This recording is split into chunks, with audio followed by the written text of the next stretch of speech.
The radio crackled twice before it died completely. That was the first sign. Captain Nadia Raza had learned a long time ago that when the radio dies and the sky turns that particular shade of gray, the gray that looks like bruised metal, something is already going wrong somewhere. She pressed her thumb against the push-to-talk button one more time, heard nothing but static, and set the handset down on the seat beside her. The A-10 sat at the far end of runway 7 at forward operating base Margalla, its twin engines cold, its body thick and graceless in the morning light. People who didn't know aircraft always said the same thing when they saw an A-10 for the first time. They said it looked like something a child had drawn, too wide in the nose, too stubby in the tail. The engines sat too high, like someone had bolted them on as an afterthought. The landing gear was enormous and inelegant. The whole machine looked, as one senior officer had once told Nadia directly to her face, like it had no business being in the same sky as real fighters. She had said nothing to him then. She had learned to say nothing in those moments. But she had also learned that the A-10 was still flying combat missions when aircraft that looked far more beautiful had already been retired, mothballed, or reduced to display pieces outside base gates. The A-10 did not care about looking elegant. Neither did Nadia, not anymore.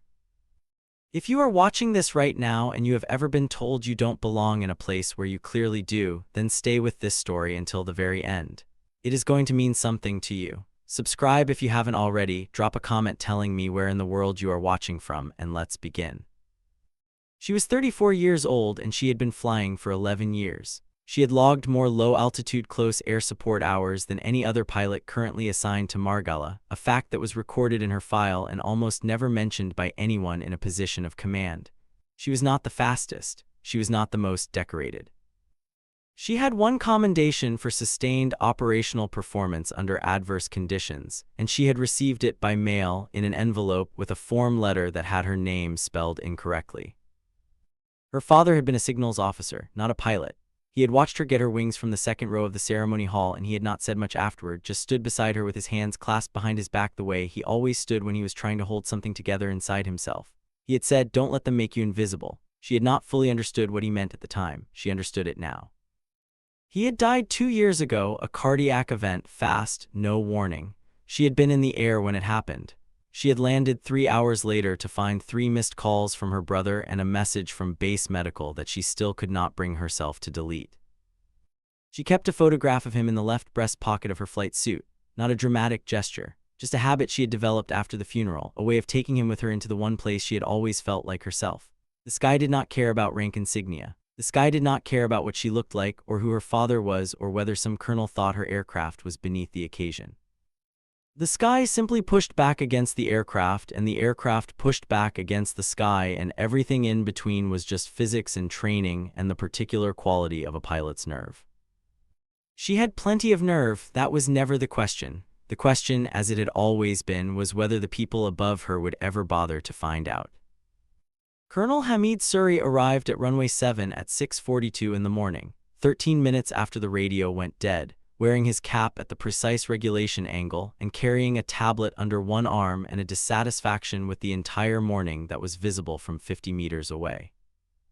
He was 51 years old, 28 years of service, a man who had come up through fighters, F-7s and then Mirages, and who had a deeply held and professionally documented preference for speed and altitude in combat aviation. He believed in reach. He believed in response time. He believed in the kind of aircraft that communicated something about the seriousness of the force deploying it. He stopped when he saw the A-10. He looked at it for a long moment. He looked at Nadia, who was completing her pre-flight walk-around on the port side, checking the gun, the enormous, absurd, legendary GAU-8 rotary cannon that sat in the nose like the reason the entire aircraft existed. He looked back at the A-10. "Where is the alert aircraft?" he said. Captain Farhan Beg, his aide, consulted the tablet. "Sir, the F-7 alert pair has a compressor stall on lead aircraft. Maintenance is working the second aircraft fuel system fault. The Mirage detachment stood down at 0400 for scheduled inspection windows." "And the reserve?" "Reserve alert was Captain Raza's aircraft, sir. It was the only airframe cleared to fly." Suri looked at the A-10 again. He said, with the particular flatness of a man who has decided not to show what he is feeling, "Any jet will do." He had said it under his breath. He had not meant it to carry, but the morning was quiet and the runway was open and it carried. Nadia heard it. She did not stop her walk around. Suri walked to the edge of the tarmac and stood with his hands behind his back and his eyes on the valley to the north. The valley was where the problem was. The problem had been building for 6 days. A Pakistani army patrol, 11 men, 1 captain, 2 lieutenants, 8 enlisted soldiers, had moved into a narrow defile in the Margala Hills extension on a route clearing operation. They were there because there had been 3 IED strikes on the supply road in the previous 2 weeks, strikes that had destroyed 2 vehicles and killed 4 soldiers and wounded 7 more. The patrol's mission was to identify the firing points, map the placement areas, establish observation posts, and radio back corrections so that engineering teams could later sweep the route. On day 3, the patrol had made contact.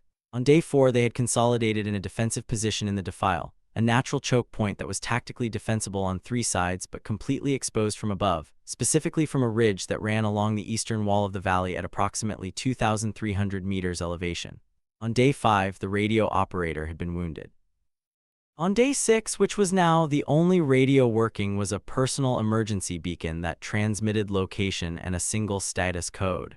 The status code being transmitted meant, troops in contact, ammunition critical, request immediate fire support. The problem was the defile. The defile was approximately 40 meters wide at the point where the patrol was pinned. The eastern ridge was nearly vertical. The western wall had a slight overhang. The approaches from the north and south were both within line of sight of the high ground that hostile elements were using. The tactical picture, as Nadia had studied it on the mission brief sheet for the last hour, was that any air asset trying to deliver ordnance in that environment would need to fly low, slow, and precise. It would need to be able to take battle damage and keep flying. It would need a weapons system capable of sustained, accurate fire at short range in a complex terrain environment. It would need a pilot willing to fly a profile that exposed the aircraft to ground fire for an extended period, trusting the aircraft's armor and the pilot's nerve to hold things together long enough for the job to get done. The A-10 was the only aircraft on the base that could do all of those things. Nadia had known this when she arrived at the aircraft at 0530. She had known it when she completed her weapon checks and verified the ammunition load, a full combat load of 13 rounds in the drum, plus 2 AGM-65 Maverick missiles on the inner pylons and a pair of rocket pods on the outer stations. She had known it when she filed her flight plan and checked the weather and noted the ceiling, which was low but workable, and noted the wind, which was from the northwest at 12 knots, which was manageable. She had known it because she had studied the terrain around Margala for 3 years, and she had flown training profiles in the valley systems to the north, and she knew what the defile looked like from the air because she had flown over it twice at low level during exercise periods, and she had made notes in her personal mission log about approach angles and obstacle clearances, and the particular way the wind behaved in the lower portion of the valley due to the terrain shaping. She had not shared any of this with Colonel Suri. There had been no occasion to. Suri turned from the valley and walked toward her. He stopped a few meters away and studied her with the careful neutrality that senior officers used when they were evaluating something they had not yet decided what to do with. "Captain Raza," he said. "Sir, you've reviewed the tactical picture." "Yes, sir." "And you believe you can prosecute this mission in this aircraft?" It was not quite a question. Nadia heard the structure of it, the slight emphasis on this aircraft, and understood that he was giving her an opportunity to hedge, to express doubt, to say something that would allow him to ground her and wait for another asset, even if waiting cost the men in the defile everything they had left. "Yes, sir," she said, "I believe I can. The approach profile into that defile will expose you to direct fire from the eastern ridge for approximately 11 to 14 seconds on each gun run, sir, depending on pull-out angle. The aircraft is armored to withstand 23 rounds from the threat systems assessed in the area. I'll fly offset approaches to minimize exposure time. The GAU-8 is accurate enough to work the ridge at the ranges involved without extended dwell." Suri was quiet for a moment. "How many times have you flown that terrain?" "Twice in training profiles, sir, plus overflights during route survey tasking." "Training is not combat." "No, sir." Another silence. Suri looked at the A-10. There was something in his face that was not quite dismissal and not quite approval. It was the look of a man running calculations he did not entirely trust, on equipment he did not entirely understand, with a pilot he had never entirely paid attention to. "Do you know why I fly fighters, Captain?" The question was unexpected. Nadia kept her face still. "No, sir." "Because in a fighter everything depends on a single good decision made at very high speed. There is no margin for hesitation, no margin for doubt. The entire philosophy of the aircraft is commitment. He paused. I have never been entirely certain that close air support teaches that kind of discipline. It is a different set of reflexes. Nadia thought about 11 soldiers in a defile with no ammunition and a wounded radio operator and an eastern ridge full of people who wanted to kill them. She thought about her father saying, "Don't let them make you invisible." She thought about the photograph in her breast pocket. "With respect, sir," she said, "in close air support, a wrong decision at low altitude in complex terrain kills the people you came to help. The commitment threshold is not lower, it is different. And right now, sir, it is the only threshold that matters." Suri looked at her for a long moment. She met his eyes. She did not look away and she did not look aggressive. She simply looked at him the way a person looks at another person when they are telling them something true. "Prepare to launch," he said. She was airborne 4 minutes later. The A-10 climbed into the gray morning with its engines making the low, grinding sound that had earned it the name Warthog among the people who flew it, and the name something considerably less polite among the people who had been on the wrong end of its cannon. Nadia took it north, climbing to 6,000 feet, getting above the terrain before she began working down into the valley systems. The weather was holding. The ceiling had lifted slightly since her pre-flight weather check, now sitting at around 8,000 feet, which gave her working room. The visibility in the valley would be reduced by the terrain shadowing and the morning mist that collected in the lower elevations, but she had planned for that. She checked her fuel. She checked her weapon systems. She ran the targeting system through its self-test and got green indications across the board. She called Margella approach on the backup radio frequency. The primary was still intermittent and got a clean handoff to the tactical frequency that the ground patrol's beacon was broadcasting on. The beacon was transmitting. That meant someone was still alive down there and still holding the beacon. That was the only good news she had. She began her descent into the valley. The valley ran roughly north to south, a cut through the hill terrain that was maybe 3 kilometers wide at the opening and narrowed steadily as it went deeper. The defile where the patrol was pinned was at the narrowest point, approximately 8 kilometers from the valley mouth. She would need to fly the full length of the valley at low level, below the ridge lines on both sides, to get an attack angle into the defile. Above the ridge lines, she would be silhouetted against the sky, and any gunner on the eastern ridge with a clear sight line would have a straightforward shot. Below the ridge lines, the terrain would provide some protection, but the flight path would be constricted and the margins for maneuvering would be small. She had 300 feet of clearance on the western wall, maybe less in a few places. She had studied the terrain map until the contour lines were burned into her memory. She crossed the valley mouth at 200 feet and 480 knots, and the gray walls of the valley closed around her on both sides, and the world contracted to a narrow corridor of air and rock and morning mist. In the defile, Captain Zafar Malik had been counting his ammunition since dawn. He had 18 rounds left in his service pistol. He had 4 magazines for the one rifle that was still fully operational, which meant roughly 120 rounds. His 2 lieutenants, Assad and Rayman, had perhaps 60 rounds between them. The 8 soldiers had varying amounts, but the total across the patrol was somewhere under 300 rounds of rifle ammunition and 18 pistol rounds, and 1 rocket-propelled grenade that they had found in the defile when they established their position, left behind by someone at some earlier time, condition unknown. Rayman had been shot on day 4. The round had taken him through the left shoulder and exited clean, which was the good news. The bad news was that they had no proper medical supplies, and Rayman had lost blood and was currently running a temperature that Malik could feel through Rayman's uniform when he pressed his hand to the man's forehead. Rayman needed a hospital. Rayman needed that before he needed anything else. The eastern ridge had been quiet since before first light. That was not reassuring. In Malik's experience, silence before first light in a situation like this meant one of 2 things. Either the hostile elements had withdrawn, which was unlikely, or they were repositioning, which was the probable explanation. Repositioning to where was the question he had been turning over for the last 2 hours. The beacon was in the hands of a soldier named Pervez, a 22-year-old from Rawalpindi who had been a truck driver before the army, and who had the particular quality of absolute steadiness under pressure that Malik had come to believe was not taught by training and not granted by rank, but was simply a thing that some people were born with or were not. Pervez had been holding the beacon for 26 hours. He had not complained. He had not asked unnecessary questions. He had done exactly what Malik told him to do and done it without drama. and Malik had decided privately that if they got out of this, he was going to write a commendation for Pervez that used the actual true words for what he had witnessed, and not the formal language that turned human courage into bureaucratic notation. If they got out.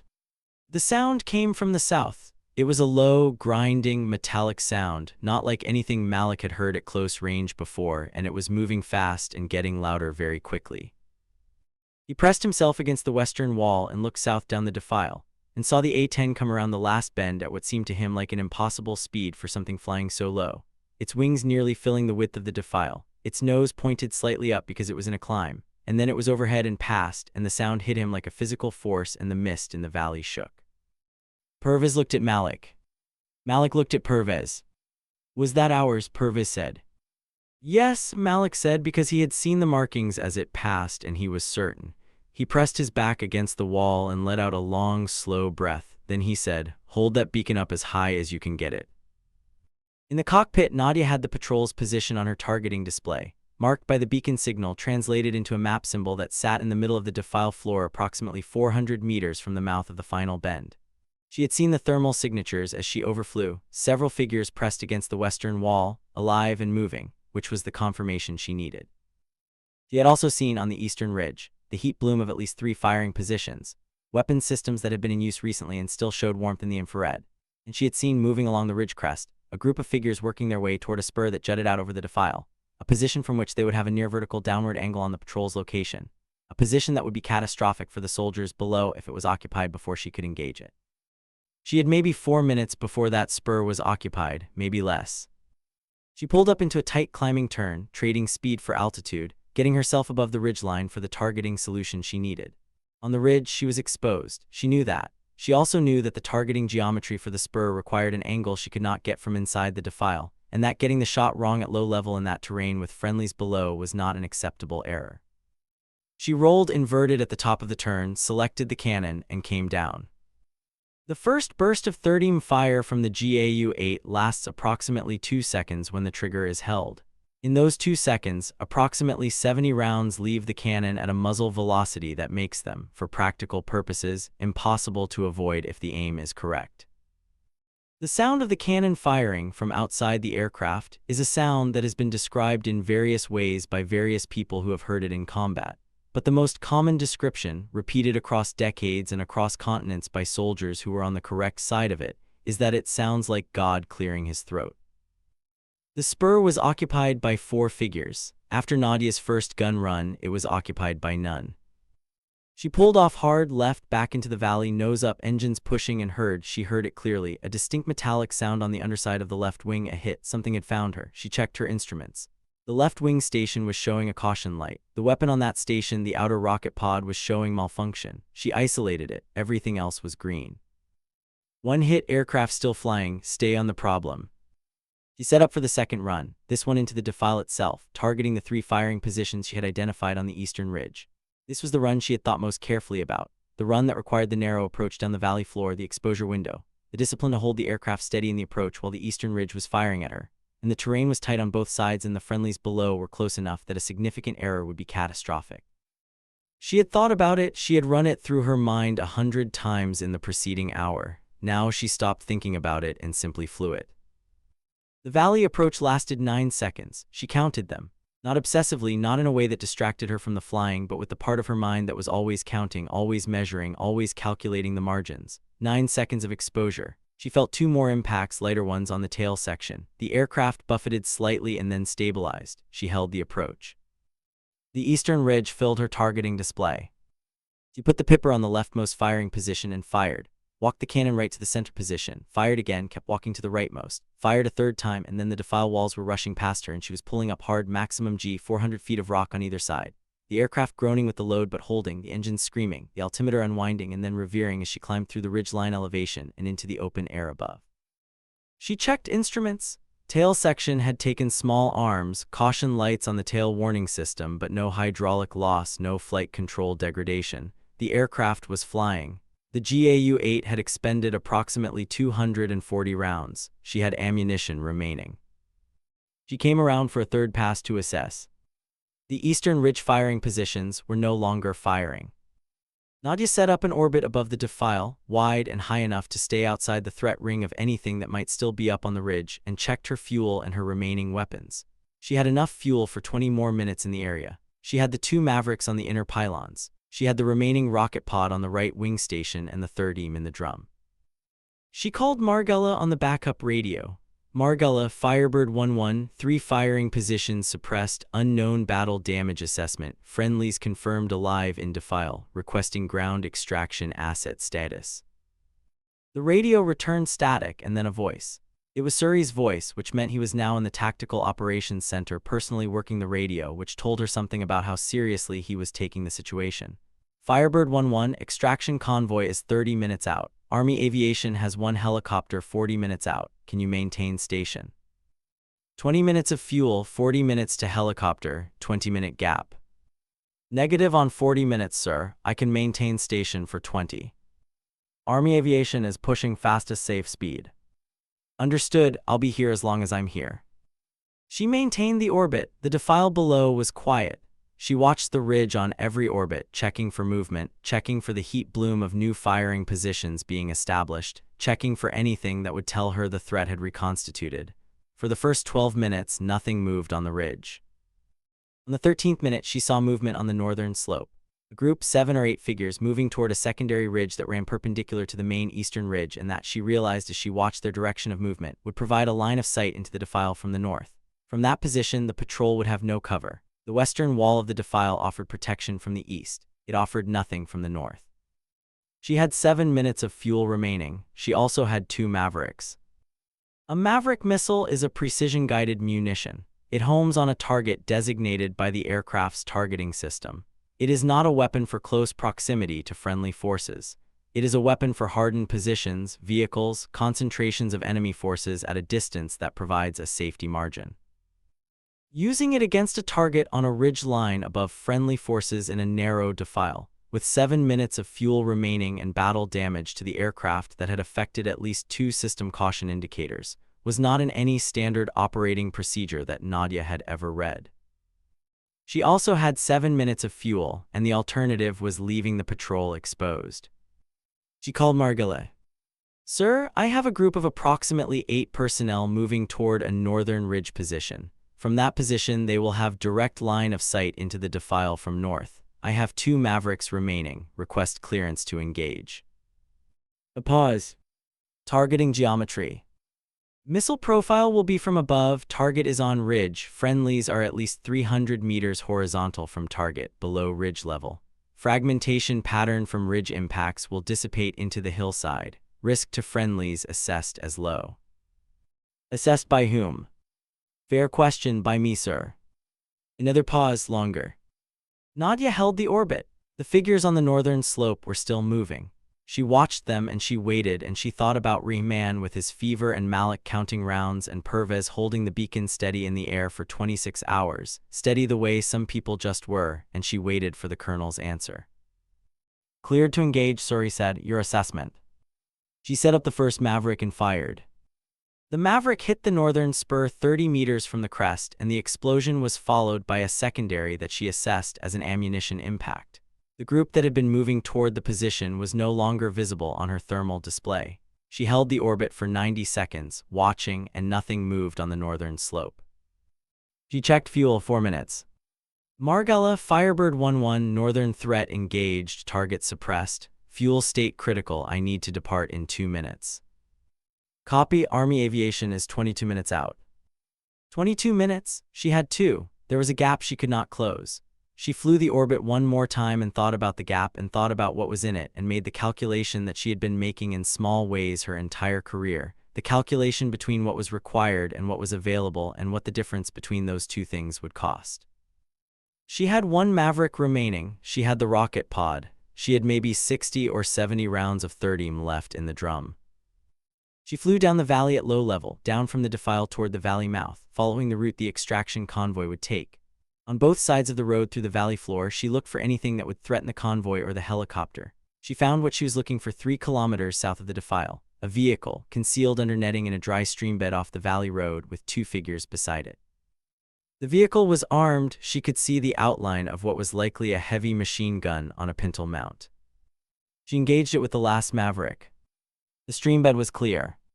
She climbed out of the valley with fuel warning lights on and the aircraft flying with the particular heaviness of a machine that has been in a fight and knows it and is tired, and she pointed south toward Margalla and flew. She landed with fuel for approximately 6 minutes of additional flight.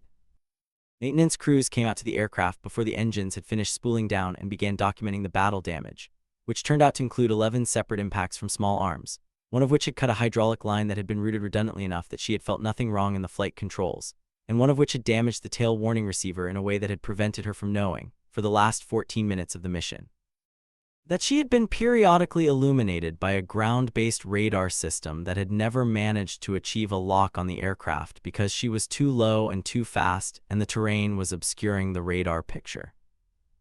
She climbed down from the aircraft and stood on the tarmac. Her legs felt strange, the way they always did after a long mission, like they belonged to someone who had been sitting in a chair for too long. She stretched her neck. She looked at the 11 impact points that the maintenance chief was marking with chalk circles. She looked at the hydraulic line. She looked at the tail warning receiver. Then she walked to the operations center to file her post-mission report. Colonel Surrey was in the operations center. He was standing at the main display, which was now showing the valley with the extraction convoy's position tracked in real time. The convoy had made contact with the patrol 14 minutes after Nadia had departed the area. Army aviation had arrived 2 minutes after the convoy. Rahman had been airlifted immediately. The rest of the patrol was being extracted by vehicle. Surrey turned when Nadia entered. She came to attention. Mission debrief ready when you are, sir. He looked at her for a moment, not with the look he had worn on the tarmac that morning, the evaluating, slightly skeptical look of a man running calculations he didn't quite trust. The look now was different, quieter, the look of a man who has seen something he did not expect and is taking his time with what it means. Sit down, Captain, he said. She sat. He did not sit. He walked to the window that looked out toward the runway and stood with his hands behind his back, the same posture he had stood in on the tarmac that morning, but different somehow. Less like a man surveying his domain, more like a man thinking something through. The Maverick shot on the northern spur, he said, 300 meters from friendly positions. Yes, sir. Standard doctrine is 400 meters minimum standoff for Maverick employment near friendlies. Yes, sir. You were 100 meters inside that standard. Yes, sir. The weapon impacted on the ridge crest. Fragmentation dissipated into the hillside above and to the north. Friendly forces were below ridge level and behind the western wall. My assessment was that the risk was acceptable given the alternative.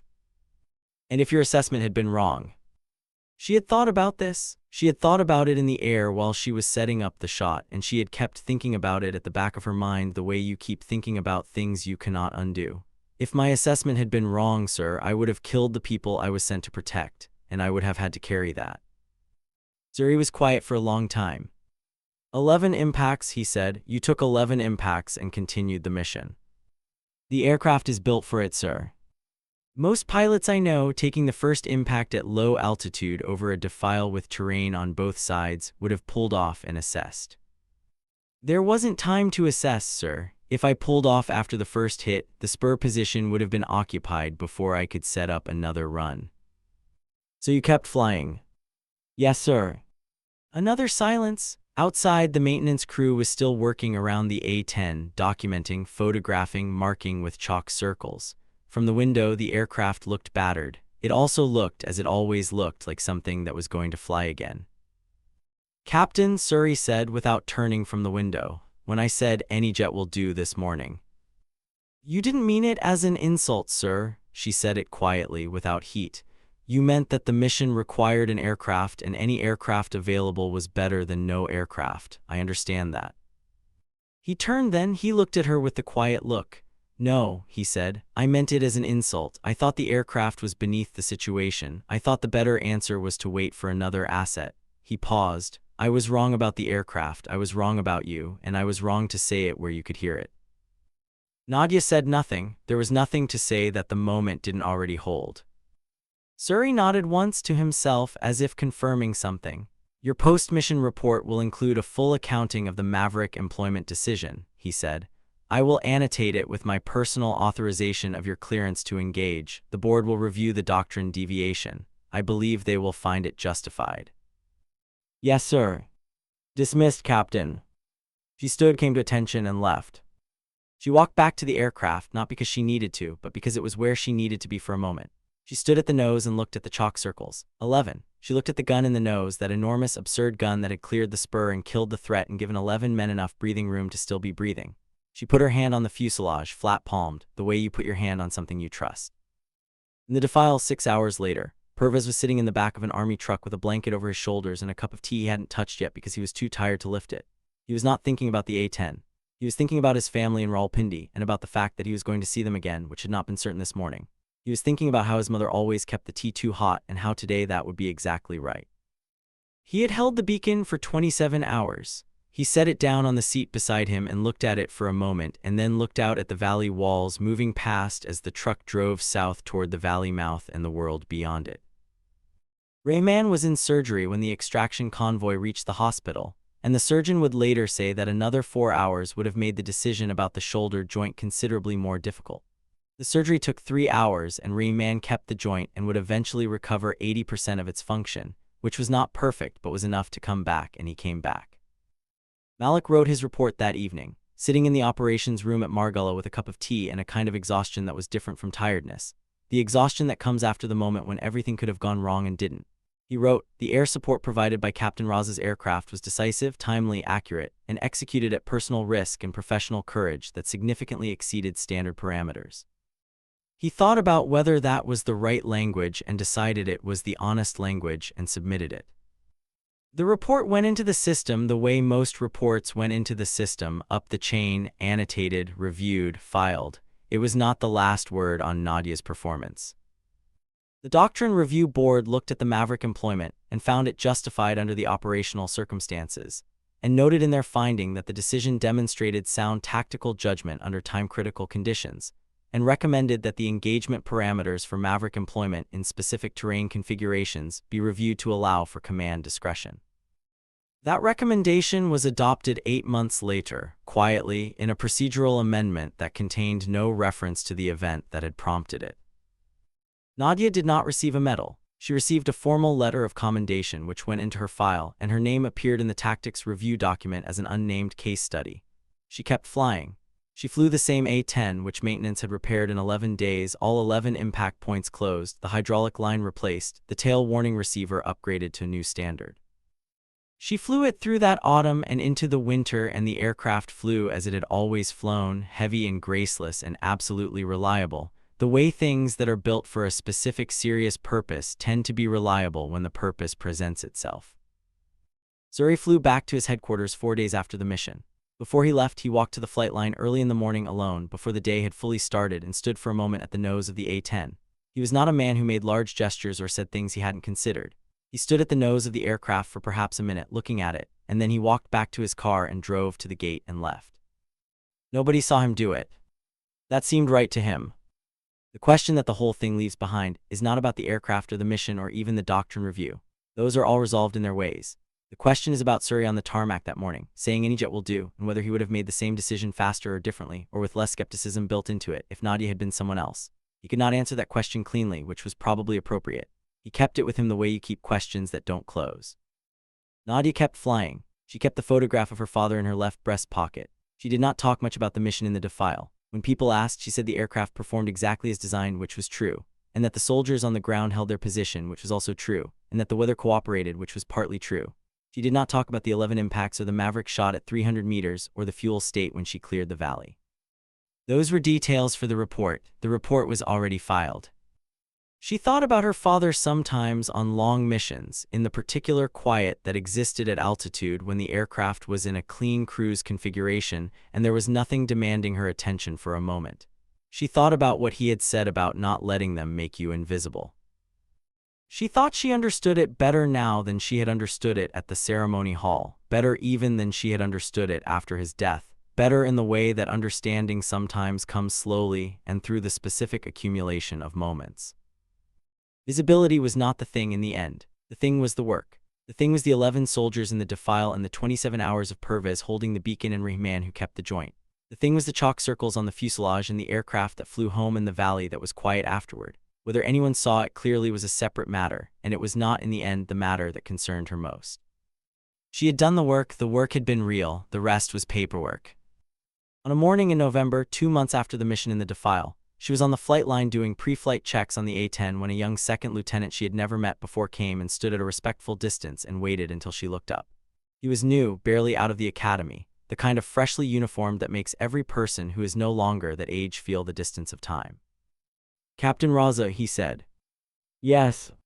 "I've been assigned to Margella for familiarization rotation." He paused. "I asked if I could observe your pre-flight, if that's permitted." She looked at him. He was nervous in the precise way of someone who is standing near something they respect and are not sure how to show it. She thought about the first time she had stood on a flight line like this, near an aircraft she didn't yet know how to read, not knowing enough to understand what she was seeing. "Stay outside the engine exhaust arc," she said, "and I'll walk you through it." He moved to the appropriate position, and she continued to walk around and talked while she worked, pointing out the things that mattered, the things you checked not because the checklist said to check them, but because you had learned from the checklist and now you understood why each thing on it was there. She talked about the gun and about the armor, and about the way the aircraft handled battle damage, and she talked about the terrain to the north, and what it asked of an aircraft and a pilot. She did not make it sound dramatic, she made it sound like information, which was what it was. He listened carefully. He asked 2 questions, both good ones. He thanked her when she finished. She watched him walk back toward the operations building, and then she turned back to the aircraft and finished her walk around and climbed the boarding ladder and settled into the seat and began working through the cockpit checklist, switching things on in the proper order, the way she had done it hundreds of times, the way she would do it hundreds of times more. The morning was gray, and the valley to the north was visible on the horizon, dark green and sharp-edged in the early light. It looked peaceful from here. It always looked peaceful from here. She knew better, which was exactly why she kept coming back. The engines started 1 and then 2, and the aircraft filled with the familiar vibration that was its version of readiness, and Nadia Raza checked her instruments one last time and began to taxi. If you stayed until this moment in the story, you already know what kind of person you are. You're someone who believes the work matters more than whether the recognition comes. Drop a comment below and tell me where you're watching from, whether it is Karachi or Lahore or London or somewhere in between, and tell me what this story meant to you. If you want more stories like this one, subscribe. There are more waiting, and they will find you if you stay.